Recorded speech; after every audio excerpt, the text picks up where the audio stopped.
제가 평소에는 대북관계 그리고 동북아 정세에 대해서 많이 말씀을 올렸습니다.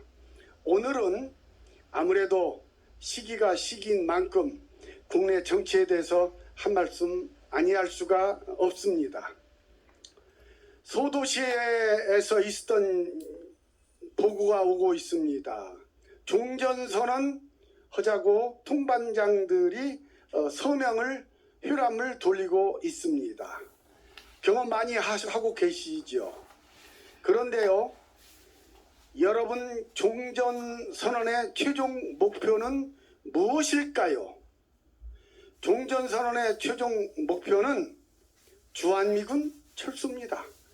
이제 전쟁이 끝났기 때문에 외국 군대는 한반도에 필요가 없다. 북한은 외국 군대가 없다. 남한이 왜 외국 군대가 주둔이 되어야만 하겠느냐, 이 논리고 그리고 이 주장입니다. 따라서 종전선언의 최종 목적은 주한미군 철수이다라는 것을 우리 시청자 여러분, 국민 여러분들이 아셔야 됩니다. 주한미군, 단순한 외국 군대일까요? 대한민국 입장에서는 은인 중에 은인입니다. 지난번에도 한번 말씀 올린 바 있습니다. 정조대왕 이후로 오늘날까지 10년 내지 20년 아니면 30년 주기를 통해서 한반도에는 끊임없는 전쟁이 있었습니다.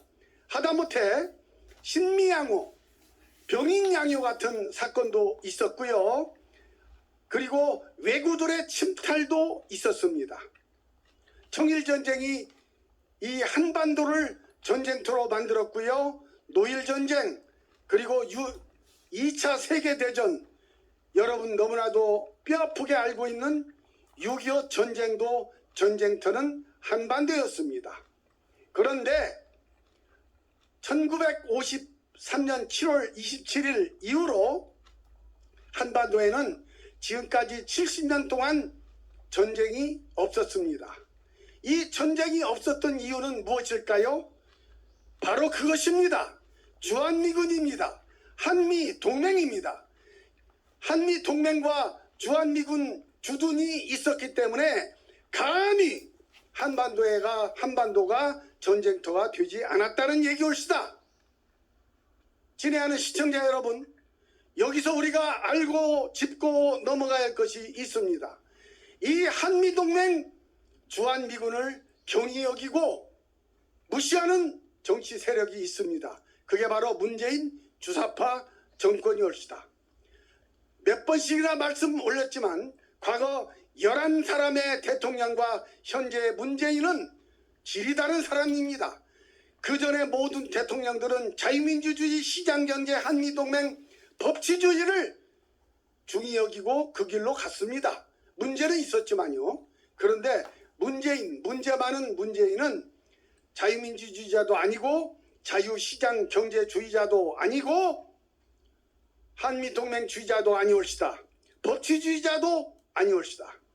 이 사람이 집권해서 앞에 많은 기라성 같은 연사들이 다 말씀을 하셔서 구구절절히 다 설명은 못 드리겠습니다만은 전부 다 실패한 것뿐입니다. 소주성 실패했죠. 최저임금 실패했죠. 주 52시간 노동제 실패했죠. 탈원전 실패했죠. 여기에다가 준인자치기본법인가요? 이거 인민위원회입니다. 자세히 뜯어놓고 보니까. 그것뿐입니까? 수도 없이 많은 그러한 불협화음의 극치를 이룬 것이 문재인 4년 정권이 올시다. 이제 우리가 뭔가를 해야 됩니다. 이게 우리가 뭔가는 다시 시작을 해야 되겠다. 그렇지 않으면 이 대한민국 망하게 생겼다. 그림 하나 보여주십시오. 이 그림은 외설적입니다. 퇴폐적입니다. 음란합니다. 그리고 해괴망치고 합니다. 노인이 여성의 젖을 빨고 있어요. 그런데 이 그림이 놀랍게도 남미의 푸에르토리코에서는 성화로 여겨지고 엄청난 아름다운 그림으로 지금 보여지고 있습니다. 네덜란드 있는 그 국립미술관에 소장된 그림인데요. 이 그림은 이런 것입니다. 두 주인공은 아버지와 딸입니다. 아버지가 딸의 젖을 지금 빨고 있습니다. 왜 그랬을까요? 독립투사가 감옥에 갇혀 있는데 딸이 어렵게 면회를 했어요. 아버지가 굶어 죽기 일보 직전이에요. 아사 직전입니다. 그러니까 딸이 자기 젖을 내서 아버지한테 물려주고 그 딸의 얼굴 각도를 한번 보십시오. 지금 간수들이 혹시 이걸 볼까 하고 약간 두려워서 외부를 쳐다보고 있는 것입니다.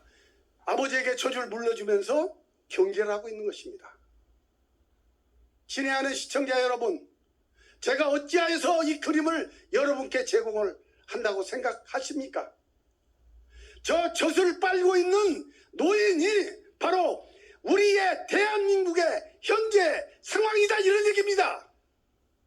우리가 지금 죽게 생겼습니다. 생존할 능력이 없게 생겼습니다. 제가 과장한다고요? 아니올시다. 우리 대한민국의 이념은 자유민주주의, 시장경제, 법치주의입니다. 이게 무너지게 생겼습니다. 이 건국 이념이 무너지면 몸이 아무리 튼튼하더라도 몸이 망가지는 것은 순식간인 것입니다.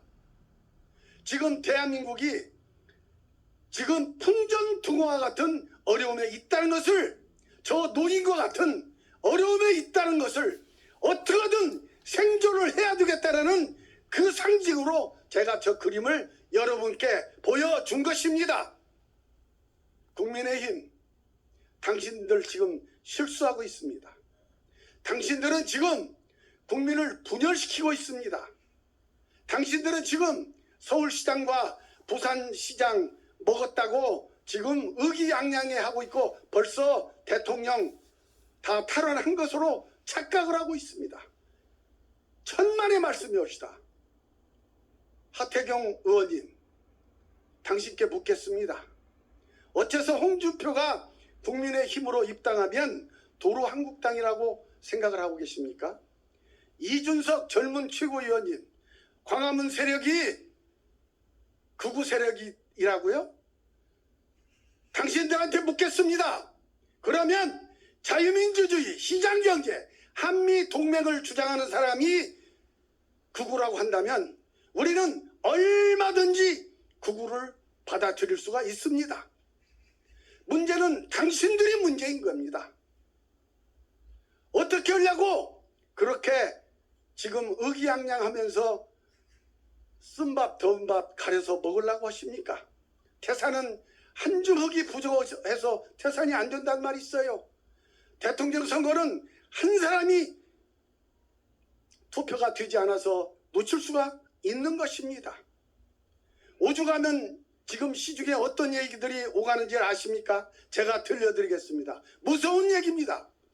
군부 쿠데타가 일어나는 한이 있더라도, 강성 홍준표가 대권 후보가 되는 한이 있더라도 주사파는 반드시 척결되어야만 하겠다. 이게 현재 시중 SNS에서 날아다니는 내용이었다. 우리 보수 우파는 하나로 뭉쳐야 됩니다. 그 기준은 뭐냐? 문재인 반대, 반문 세력이면 충분합니다. 자유민주주의, 시장경제, 한미동맹, 법치주의를 주장하고 반문을 주장한다면 비록 정의당 지지하는 사람이라도 우리는 보수파는 끌어안아야 되는 것입니다.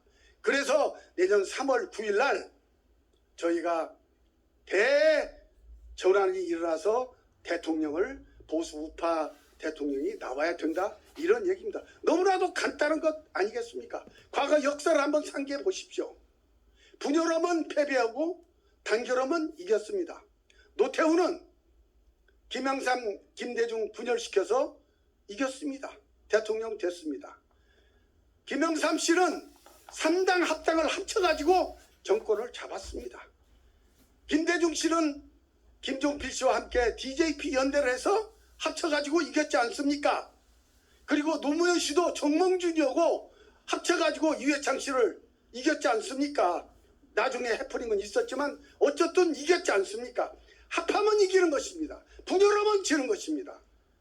교육감 선거에서도 봤지 않습니까? 진보 좌파는 하나로 뭉쳤는데 우파는 완전 분열이 돼가지고 싹 멸망하고 말았지 않습니까?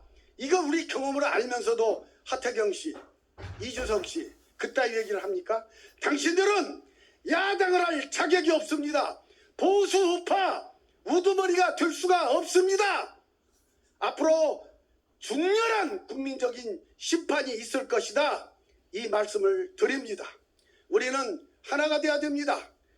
보수 우파 하나가 돼야 됩니다. 그렇지 않고서는 내년에 우리가 정권을 창출할 수가 없다. 시청자 여러분 경청해 주셔서 감사합니다.